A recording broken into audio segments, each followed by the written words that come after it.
Egunon, vamos a traer a colación algo de noviembre del año 21, es decir, hace unas semanas, pero como tiene proyección hacia el futuro, vamos a leer lo que nos proponía un tal David Guadilla en cierto periódico surgido en el año 1937 en Bilbao después de la incautación de las rotativas de los diarios más leídos como eran el Excelsior a nivel deportivo.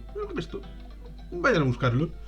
¿Cuáles eran los rotativos, los periódicos que salían en esa rotativa que fue incautada para la creación de este medio de comunicación que ahora es el número 1 en Vizcaya? En cualquier caso, el lunes día 15 de noviembre de 2021 tenía bien titular: Gurescu dago presiona al PNV y a Bildu para que impulsen el derecho a decidir.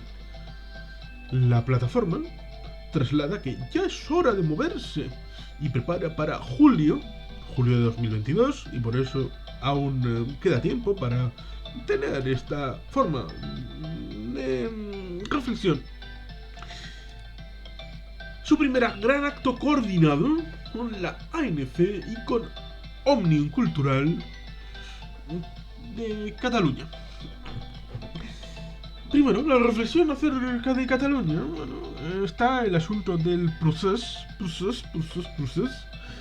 que es como los calçots, todo el mundo los menciona, pero luego nadie quiere comérselos, porque al fin y al cabo lo que le resulta más interesante con la calçotada es que, pues sobre todo, el juguillo que hay y sobre todo, evidentemente, la carne que viene adosada con el proceso de la calçotada.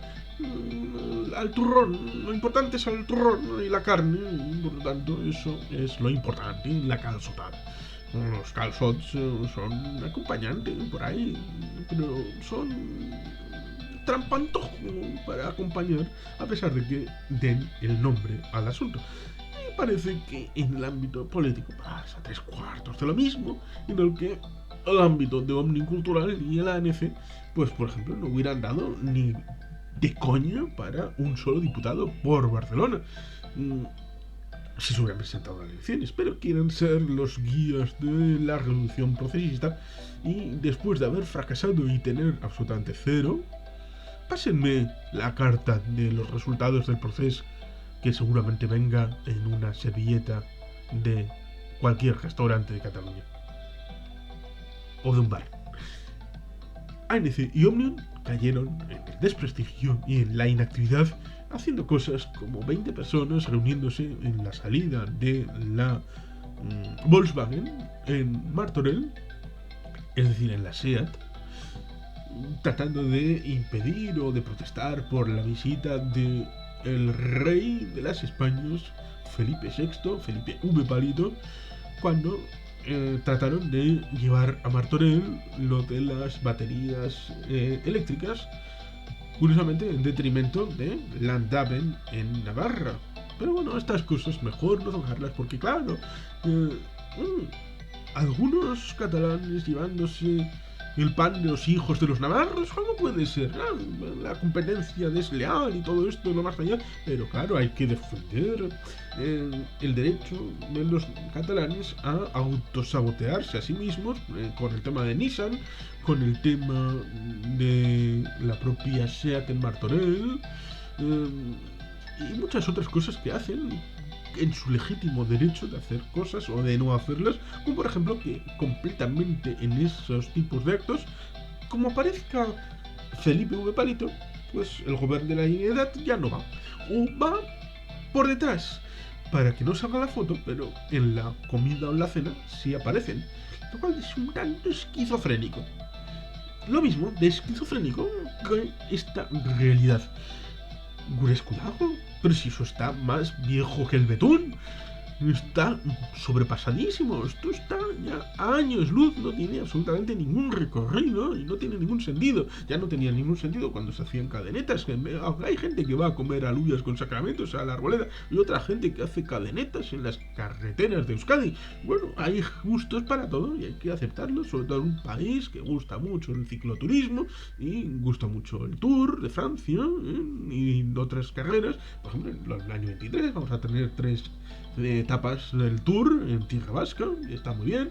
Hay gente pues que va en bici por las carreteras de Euskadi y otras que hacen el domingo la cadenetita, y el otro, bueno, formas de entretenimiento, pero no hay nada más allá. Lo mismo que en Cataluña no hubo absolutamente nada más allá que gestos públicos, cosas bonitas por aquí y para allá, pero luego cuando hay que pringar y hacer las cosas, dar el salto de calidad, el salto al otro lado, nada de nada, Algunos se fueron al exilio, entre comillas, y otros se largaron a la cárcel por grandeza de la justicia española. Pero poco más, Por hacer, no hicieron nada. Les acusaron por la forma sobreactuada del Estado español de justificar cómo se hubieran hecho, porque en el mundo actual del siglo XXI, hacer o no hacer tiene consecuencias a veces iguales en la desestabilización de los mercados y la desestabilización política. Dices que vas a hacer, pero luego no necesitas hacer, como por ejemplo las palabras aquellas de Mario Draghi de haré todo lo que sea necesario para salvar el euro. Unas palabras de una frase muy concreta, pero ya tranquilizaron a todo el mercado. ¿Él había hecho algo? No, no había hecho. ¿Iba a hacer? Sí, pero las palabras, solamente las declaraciones, fueron suficientes, y por tanto las declaraciones que se hicieron en octubre del 17 fueron suficientes para haber desestabilizado la economía de Cataluña, lo cual significaba también desestabilizar la española y la europea. En una parte importante, en España, más importante en Cataluña y mucho menos en la europea. Pero estas cosas pues tuvieron su impacto y tuvieron su hiperventilación tanto en un lado como en otro. Y esto evidentemente no se puede llevar a territorio vasco, en parte porque los de Bildu están muchos españoles, muy españoles y mazo españoles, sobre todo porque en el año 23 quieren gobernar en Navarra, tienen la pretensión de ser ellos los cabeza de cartel del nuevo gobierno de Navarra, lo mismo que ahora el Partido Socialista de Navarra, con 11 escaños de 50, y Unión del Pueblo Navarro, con sus queridos actos de generosidad con Ciudadanos y con el PP, teniendo 15 UPN y 20 Navarra Suma, que suma tanto que los otros 30 no suman ninguno más, que ellos, los de Euskal Herria Bildu, quieren ser el califa después del califa y superando al Partido Socialista de Navarra, a pesar de que actualmente en esas elecciones, después de Navarra Suma o Navarra Sumisa, está el Partido Socialista de Navarra y después Groa, y después es cuando llega el ámbito de Euskal Herria Bildu, en el que el ámbito de el PSN tiene 11, Geroagai tiene 9 y Euskal Herria Bildu tiene 7 escaños. Es decir, el gobierno, que está apoyado también por Podemos y externamente por Euskal Herria Bildu, el gobierno tiene 23 escaños, 11 del PSN, 9 de Geroagai y 3 del ámbito de Podemos, y luego tiene el ámbito de Euskal Herria Bildu con 7. Ellos quieren ser el califa después del califa y gobernar Navarra. Y evidentemente para eso cualquier atisbo de soberanismo y de independentismo, que no se lo creen ni de Harto, de Grifa, porque ellos quieren ser como Gabriel Rufián y Lleida, no en el Palace, pero sí en otros lados, para ser la puta de la Ramoneta, y negociar en Madrid, ser decisivos en Madrid, y hacer cosas en Madrid. Pero ir a Madrid conviene recordar que es simplemente hacer política en el Estado, y evidentemente si te quieres independizar, pues no te vas a Madrid. Si te quieres independizar, claro, de aquella manera, de una manera suicida y de seppuku ritual, porque la independencia de contenido se va haciendo con no dependencia y con actos que a veces no tienen glamour y no salen en televisión, y se va construyendo poco a poco, muy sedimentariamente, las condiciones objetivas para luego tener la capacidad interna para tomar tus propias decisiones.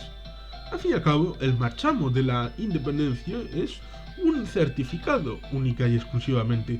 Pero claro, si no has trabajado previamente todo lo interno respecto a la no dependencia, respecto a otros ámbitos, entonces el salto es enorme cuando llega el momento, si es que alguien quiere darlo y la sociedad te acompaña. Nunca en Cataluña han sido más del 50% del censo los que querían supuestamente la independencia. Nunca. En ninguna circunstancia, ni en ningún referéndum, ni en ninguna elección a ningún tipo de institución catalana. Nunca. Y por lo tanto, tenías más del 50%, por poco, pero más del 50% del censo en cualquier posición en contra, enfrente. ¿Con qué forma se puede construir un Estado propio en esa condición social? Y así se está viendo toda la evolución post-proceso en Cataluña. ¿Es eso lo que quiere plantear Geroa Bay para Navarra? ¿Es eso lo que quiere el Partido Nacionalista Vasco para el País Vasco? Incluso más allá. ¿Es eso lo que quiere Euskal Herria Bildu para el País Vasco y Navarra? Evidentemente no. Ellos quieren gobernar, ser influyentes, ser el PNV después del PNV. Ellos quieren gobernar las tierras vascas, como hicieron en Guipúzcoa de 2011 al 2015 y Donosti en el mismo periodo, pero luego la gente se dio cuenta de estos quieren ser el PNV, pero de hacendado, y mucho peor que hacendado. Una versión muy depauperada y haciendo creer como que no son. Pero claro, tienen contradicciones internas, que son que los más radicales y que se creyeron el discurso de la ponencia Oldarchen en el año 92, que se creyeron la independencia, el Estatuto de Autonomía Nacional, que en realidad tampoco era independencia, en el año 92 también, en esa época, cuando hablaban de Estatuto Nacional de Identidad, de Autonomía y todo esto, pero seguía siendo un Estatuto de Autonomía. Y se suman a estas cosas contraculturales, como la marcha aquella del año 77, aquella, el pueblo marcha, aquí la marcha a la nada, pero también tiene reverberancias en muchas otras cosas. Aquel elemento pues, tiene consecuencias nulas y absolutamente inútiles para el país, en el que hubo una decisión que precisamente fue en contra, como fue el mal llamado impuesto revolucionario, los crímenes y todo esto, yendo en contra, laminando una parte del Producto Interior Bruto potencial, destruyendo el potencial económico y de redistribución de las tierras vascas y por lo tanto disminuyendo la capacidad de los diferentes gobiernos de proyectar políticas públicas, siendo un 40% del gasto público en servicios sociales el ámbito vasco, teniendo un 4 y pico por ciento. Araba, Vizcaya y Guipúzcoa en población es donde más dinero se invierten en gasto público en ámbitos sociales, ya sea el ámbito de la renta garantía de ingresos y muchos elementos que son consustanciales al proyecto nacional del Partido Nacionalista Vasco, pues haberlo implementado a finales de los años 80 con aquel primer plan integral de lucha contra la pobreza establecido ya con el Lehendakari Ardanza. Y por lo tanto, todas estas políticas que son de no dependencia, además de muchas otras cosas en infraestructuras, en ámbito económico, la transformación económica de un proyecto industrial venido de la etapa de la autarquía, muchas cosas que se han ido transformando y construyendo, pero siempre desde el punto de vista de que era más importante el fondo que el palabra que vamos a poner para identificarlo. Y al fin y al cabo, es más importante tener la capacidad de ser uno mismo y de llevar a cabo proyectos nacionales con menor dependencia de terceros que hacer una askatasun, ¿no? Absolutamente irracional y de un día para otro y sin capacidad de obrar, porque askatasun es distinto de burujabetza. Son términos que están distintos y separados el uno del otro. ¿Qué proponen estos muchachitos de Gure Escudago? ¿Otra cadeneta? ¿Otra realidad? ¿Otro elemento que conlleve al proceso. Bueno, pues yo creo que los primeros que van a decir que no es la gente de Euskal Herria Bildu al fondo. Puede que se sumen a las formas, puede que se sumen a mantener distraídos a sus gentes, porque tienen la posibilidad siempre interna de una separación, de una escisión, no ya por el tema de Eusko Alkartasuna y esta gente, los de Alternativa están cogidos por, si son dos, y el del Tambor siempre lo fueron desde 2009 cuando salen a la palestra, sino por los puros de ellos, los puros de Euskal Herria Bildu, los puros de Sortu, los puros que nunca tragaron de manera ética con el final de la violencia, nunca terminaron de entender que el marxismo-leninismo no tiene futuro en la Europa occidental, del presente y del futuro, que ellos han quedado atrás y que sus formas y fondos revolucionarios son algo que la cúpula de Sortu ha desechado en pos de una simple y sencilla socialdemocracia, un pensamiento puro y socialdemócrata en lo pragmático, para tratar de hacer lo que en Paz Godesberg en el año 66 hizo el SPD, o Felipe González con la alusión a la absoluta abjuración del marxismo y leninismo, o también lo hizo el Partido Comunista en esas mismas fechas, la abjuración de estos frankensteinianos y fantasmagóricos principios etéreos, pero para algunos es ideología y construcción política de calle y de día a día y todo esto.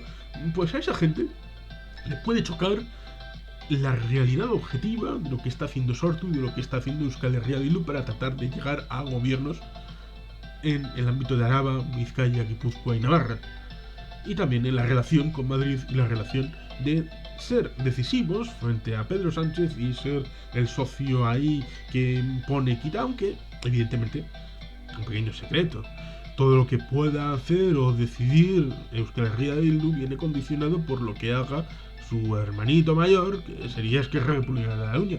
Si Esquerra se aviniera al proceso, si aviniera a la independencia, se aviniera a no hacer absolutamente nada con España hasta que no acepten el referéndum o la autodeterminación o lo que quieran establecer para la independencia de Cataluña, entonces los diputados de Bildu pasan a ser un cero a la izquierda, pasan a contar en nada, y eso es lo que les molesta que se les recuerde, y que van a Madrid a hacer política española. Lolailo, política española. Y eso a cierto sector de Euskal Herria Bildu seguro que no les hace ni puñetera gracia desde el punto de vista español y desde el punto de vista del ámbito del marxismo-leninismo, de la doctrina ideológica y de el ámbito de haber traspasado las líneas y las lindes a ser como una sencilla socialdemocracia, camino de ser el programa 2000 de Gerhard Schröder o la tercera vía de Tony Blair y Anthony Giddens, que eso está a la vuelta de la esquina. Dentro de muy poquito tiempo prácticamente van a tener la imperiosa necesidad pragmática de Euskal Herria Bildu de acabar siendo la tercera vía de la socialdemocracia europea, porque estos siempre llegan tarde a todo, llegan tarde absolutamente a todo. Ahora están llegando a los congresos de los años 60, de donde también en España llegan un poco tarde, llegaron en los años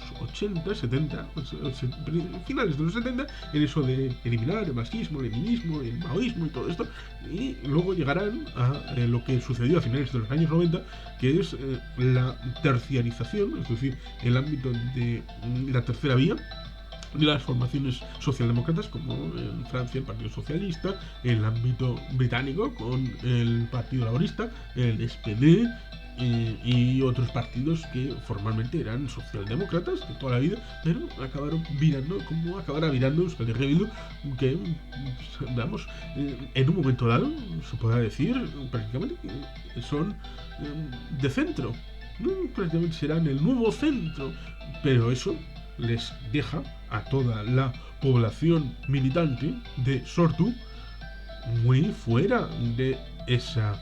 eh, como por ejemplo le pasó al PP. El PP se quiso centrar tanto, por lo menos en una determinada época, que dejó fuera a los de Vox y crearon Vox.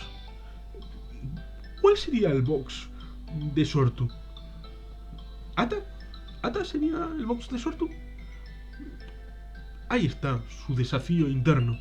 Y probablemente por eso, para cara al exterior, se acaben incorporando a estas cosas de las cadenetas, a pesar de que internamente no tienen ni puñetera gana, porque saben que va en contra de su praxis en todos los ámbitos y en todas las circunstancias y en todas las instituciones de lo que han hecho, pero no por convicción. Lo mismo que tampoco dejaron la violencia por convicción, sino por pragmatismo sobrevenido a través de los hechos de que no tenían otra opción que hacer lo que están haciendo. Lo mismo que Esquerra, lo mismo que los catalanes. Si fueran pragmáticos, harían lo que están haciendo. Pero si siguieran el discurso del proceso, no harían nada de lo que están haciendo de la puta Ramoneta de Gabriel y Lleida, Rufián y Lleida, o de el nuevo puyolismo, que es lo que va a ser la vertebración del discurso y práctica de Pere Aragonés como presidente de la Generalitat. Ahí están las cosas, y ahí están las circunstancias, y por eso se puede decir que Gurescu Dago está muerto y enterrado. Podrá como dar alguna forma de espasmo por aquí y por allá, un espasmito en la anca de rana o en alguna cabecita que se mueve, pero está desaparecido, muerto y enterrado en la práctica real de la política vasca, a pesar de que pueda servir para algún titular por aquí y por allá, algún momento, un flash, una foto, un Instagram, un Twitter por aquí y por allá, en redes sociales, pero es simplemente un fogonazo que no tiene continuidad ni conexión con absolutamente nada. Y la realidad va por otras vías y por otros caminos. La forma política real debe llevar por la no dependencia. Porque al fin y al cabo, por ejemplo, se suele poner, por ejemplo, los casos que estén en el candelabro más actuales en el mundo. Y en su momento, pues pudo ser Quebec, pudo ser Escocia, en algún momento incluso fue Cataluña, con el proceso, con el posible referéndum de octubre del 2017, que no tuvo ni censo, ni forma de justificar, ni forma de hacer transparente el resultado, que no tuvo absolutamente nada, ni de democrático, ni de forma de justificar que supuestamente había una mayoría. Simplemente se puede justificar que había una gente muy importante y a tener en consideración que querían la independencia de Cataluña. Pero ya está, no se puede decir nada más. Y luego también hubo otros ejemplos, como por ejemplo el caso de Montenegro. ¿Por qué traemos a colación el caso de Montenegro? Pues por una cosa sencilla, y es que sí es cierto que por un lado hubo unos mínimos que se establecieron para referéndum y para lograr la independencia, cosa que Cataluña nunca logró, esos estándares europeos aceptados. La independencia de Montenegro fue aceptada y fue construido un estado nuevo, pero la economía de Montenegro seguía dependiendo de la de Serbia, con lo cual efectivamente la independencia política se logra por un medio, pero la independencia económica no se logró con ese referéndum. Esta diferencia es síntoma de muchas cosas que están encima de la mesa cuando se pide la independencia. Independencia sí, pero ¿para qué? Y los objetivos y los contenidos deben de establecerse mucho antes siquiera de establecer esa realidad nueva que pueda ser un estado propio. Las cosas hay que tenerlas más allá de un simple y reconocido hecho del que los principios los asumo, los comparto y los quiero impulsar respecto al derecho de los vascos a decidir, pero hay dos cosas que conviene saber. Y es que, por un lado, los estados, incluso los estados independizados, no van a establecer un manual para las independencias de los demás porque no quieren ellos mismos ser saboteados internamente, porque siempre hay posibilidades, siempre hay confrontaciones, siempre hay cleavages de conflicto dentro de los propios miembros de la comunidad. que pueden ser explotados, llegado el caso, siempre que haya razón, es decir, parné, influencia y voluntad política. No van a hacer un manual para construcción de estados nuevos, a ningún ámbito. Y evidentemente por el otro lado está el asunto de que cada país, cada pueblo, cada nación, cada comunidad, cada región tiene su propia idiosincrasia y su propia forma de autoorganización. Y que hace que cada proceso sea propio e indistinguible de los demás. Y por eso hay que tener en cuenta la razón de cada pueblo en la construcción de su relato y de su forma de organizarse. La forma del País Vasco es la foralidad. Somos una nación foral. Y esa construcción foral también debe encarnarse en la no dependencia y en la posible independencia. Esa foralidad es el cauce tradicional del pueblo vasco para la construcción de la propia nación. En parte porque la foralidad es forma y fondo. Es forma en tanto que la propia ley se construye sobre sí misma y es la forma en la que se hace la ley tan importante como el fondo de la ley, y también el fondo de la ley ha sido importante a lo largo de la historia con leyes y propuestas y reglamentos y organizaciones muy progresistas respecto al entorno que se vivía, incluyendo también con el voto foral, por qué no decirlo, también con el voto foral respecto a la democracia que pudiera haber en aquellos periodos.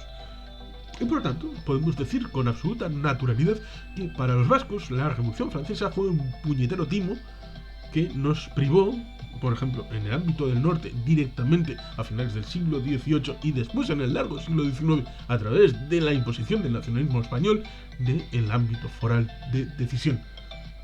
La construcción de la forma jurídico-política de los vascos debe estar íntimamente ligado a que somos una nación foral.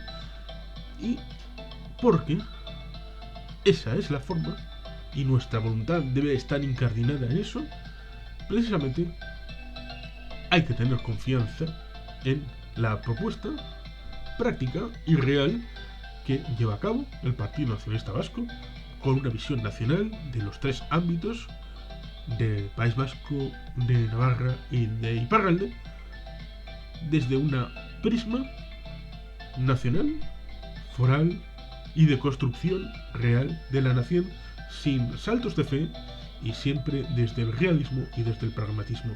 Y por eso también Ure Escudago y sus propuestas están muertas y enterradas.